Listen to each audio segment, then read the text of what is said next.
Incidents such as those that touched the family of Ponchatoula Times newspaper reporter H.L. Ulrich. Ulrich was the first to report on the happenings that took place on the cattle ranch of Betty Hebert and Rose Allen. I did the initial story. I thought that was going to be the only story, but it seemed like the more... H.L. Ulrich's wife, Kathy, said that she became concerned for her husband, but at first could not put her finger on it. I was scared, but, you know, I didn't figure anything would happen. I figured, you know, it was animals, you know, and that they weren't going to fool with anybody else, and I didn't think that they would even try to harm him for writing the stories. The Ulriches say it almost cost them the life of their 10-month-old baby.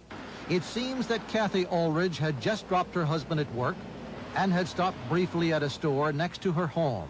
Pouring down rain, the baby's 2 months old. She didn't want to get the baby out in the rain, so she parks by the door, steps inside, and only in there a second, she comes back out, and here's a woman running across the parking lot with our child.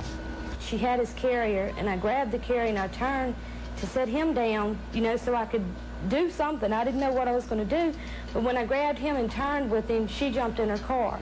That wasn't the only thing to happen to the Ulriches. This is what I found in my car. I stopped at another convenience store. I went in, I bought a Coke. I wasn't in but 5 minutes.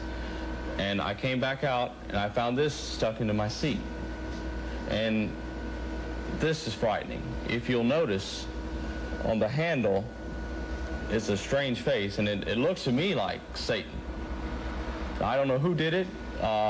Apparently they were following me because it was put in there in just that quick amount of time. And this frightened me. It didn't stop me from writing, but it made me guard my family a lot closer.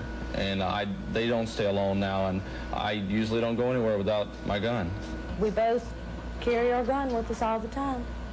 And, you know, I mean, I feel like he should be able to write what he sees and what he hears and what he thinks. And, you know, but we're going to protect ourselves.